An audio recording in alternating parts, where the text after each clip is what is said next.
Hi, I'm Jordan Bell. This is another Halo Universe video about the themes and terminals in Halo 4, and also a look at the characteristics of species in the fiction. First off, I was wrong about the Didact. He was the ancient evil in Halo 4. As you may have seen my previous video, I thought that he absolutely wouldn't be, and he was. So the Halo 4 terminals. I'll start off by saying I thought that they were fantastic. I thought it was really cool that it wasn't just like an information dump like they could have very easily done. It was a story that had new information in it, but it put it in the story with a way so that the information and new facts didn't feel contrived and that it didn't feel like it was detracting from the main story of the terminals. I love that they delved more into the Didact and the Librarian's really complicated relationship. It was really interesting that the Didact was the one who actually started, really believing in the mantle, and he was merciful, and the Librarian was ready to completely eradicate humanity. And then you see the Didact sort of move away from the mantle, and the Librarian moves towards the mantle, and it was really interesting that the relationship had them panning in opposite directions while still being together. Didact believes in the mantle at the beginning and then later uses it as justification for all the crazy stuff that he does. They did a really good job of illustrating, I'm going to mispronounce it, Forthenko, so, the Lord of Admirals, they did a really cool job of illustrating his inner turmoil before he had to destroy the Forerunner planet that was beginning to be infected by the Flood. In general, with Halo 4, the characterization for even, the small characters that didn't have a giant role, like the Lord of Admirals, or specifically who I thought in the main campaign, Sandra Tilson, they did a really good job with characterizing this, minor person who is only in one level and making me personally start to care for her, start to connect with the character. Very nicely done was the arc of the Didact changing from what he started out to this crazed, mantle-obsessed, stopping the Flood obsession, humanity-obsessed version that he changed to. It was a really nice, sort of subtle, small character arc, and I'm really looking forward to seeing more of that in Silentium. What I thought was most important character-wise was that the Librarian chose to not kill the Didact at the end, but she had faith and she hoped that he would learn from his mistakes, so instead of killing him, she left him on Requiem to think about his actions and hopefully change in the time that he would spend in his cryptum. To allude to one of the last lines that the Librarian said, the Didact's actions may have been for the greater good, but his logic of it was selfish as opposed to the Librarian's logic. So now the cons. I think they should have incorporated Faber, the Master Builder, into the story a little bit more. The biggest thing for me, at least, was that the terminals at times were kind of confusing. Time jumps, there were misunderstandings about which Didact it was in each of the terminals. I believe that it was the original Didact in each terminal the whole time. Here's how I interpreted the relative settings for each terminal. First terminal, start of the Human Forerunner War. The second terminal starts in the Human Forerunner War with the Librarian being really worried about humanity and how weird they're being, and then it cuts to the beginning of the Human Forerunner War from humanity's perspective and shows how they attacked the Forerunner planet that was starting to be infected by the Flood. Third terminal after the war is ended. The fourth terminal is also after the Human Forerunner War is ended, and it is after the Battle of Sharum Hakor with the Lord of Admirals surrendering, but it is not exactly directly after the Battle of Sharum Hakor. Fifth terminal. Here we go. Fifth terminal starts with the Librarian and Faber talking about the conservation measure, which is the compromise that the Halos can be built if the Librarian and her life workers can preserve species. So this has to be before Halo Cryptum, before the Didact and his Prometheans are sent away to exile. Then it cuts way after Cryptum and either in Primordium or post-Primordium with the original Didact after he has been saved from the Flood-infested planet that Faber left him on in the events of Halo Cryptum. Librarian and Faber's conversation has to be before Cryptum because they're talking the conservation measure, and because it can't be any later after Primordium because Faber has already betrayed her and started studying all the humans on Installation 07. When the Librarian mentions that the Didact has his own ways of fighting the Flood, I think that she just meant his shield worlds, which would go better in line time-wise with the conversation taking place before Cryptum, before he was exiled to Earth in his Cryptum, which was discovered in the events of Halo Cryptum. The description for Halo Silentium said that the original Didact was abandoned in the events of Halo Cryptum on a flood-infested planet, so I'm assuming that once he gets rescued from there, then it shows what he does and how obsessed he is with stopping the Flood and why he mutates himself in the second half of the 5th terminal. It doesn't really make sense that the Born Stellar Didact would do pretty much anything that the Didact that we saw in the Halo 4 terminals,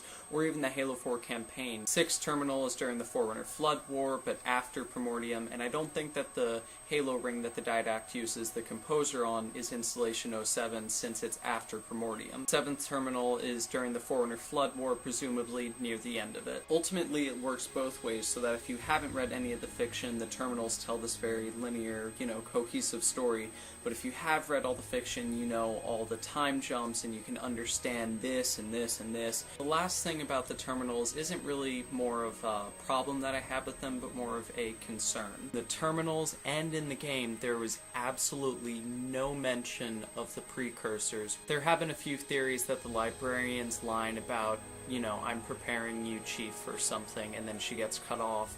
There's a theory that that's referring to the precursors, and the Didact's last line that the reclamation is already begun and we are hopeless to stop it is referring to the precursors, but those are so ambiguous that they can be interpreted way too many ways for them to be a good planted seed, so that if the precursors show up, we can look back at Halo 4 and say, oh, they knew what they were doing. They knew that it was going to be the precursors all along because of this subtle seed. So now, if the precursors do appear in future Halo games, I'm afraid that it'll feel random and it will feel melodramatic because of the lack of precedence in Halo 4. The Didact is being set up as the biggest threat for Chief in the new trilogy.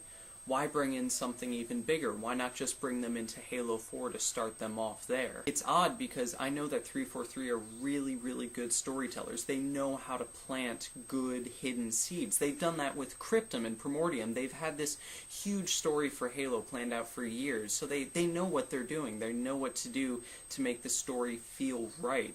Take the optimistic side about this, though, and have faith that 343 knows what they're doing. I trust them personally anyways. On to the species section of the video. Each species in the Halo universe is detailed and has characteristics so different from the other ones, like their beliefs and their goals, but most importantly that each species has one flaw that for the most part shown in the fiction is existent in the majority of the lives in that species. Here are some examples. The Jiralhanes flaw is their barbarity and brutality that can keep them from progressing as an intellectual species. The flaw of the Sangheli is their honor. They're too ready to fight and go to war even if it's not worth it. It's a bit like the old Elizabethan soldiers. They find quarrel in a straw when honor's at the stake. With the exception of Dadab, the flaw of the Ungoi is cowardice. It's pretty straightforward. It can be funny, but it's also kind of pathetic, because they're constantly pushed around, they're enslaved, they're put in the front line of battles, they have suicide soldiers. Pretty self-explanatory again, but I believe that the flaw of the Kigyar is greed. They're in the Covenant to get paid. They're constantly trying to just trade for better stuff. The Sanshayum are manipulative. They're liars. They've been shown to constantly tell people what they want to hear so they can get what they want and have their way. The flaw of the Huragok is a little bit tricky, but I'd say that it is curiosity. Like with technology and Forerunner artifacts, it's like their gift and their curse because it's helpful, but since they're Switzerland in most conflicts, they can be easily brought into a situation they don't want to be in, like when they were inscripted into the Covenant, just by the temptation of wanting to fiddle with new technology.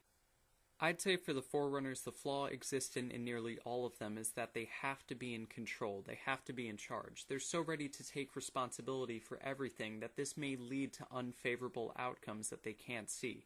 Their species as a whole was literally in charge of the whole galaxy, but even individuals like Faber or the Didact or even the Librarian feel like it's their responsibility to be in control because they know what's best. Even a benevolent figure like the Librarian, they will never follow orders or not be in charge or listen to others because they already have a thought which they think will yield the best possible outcome.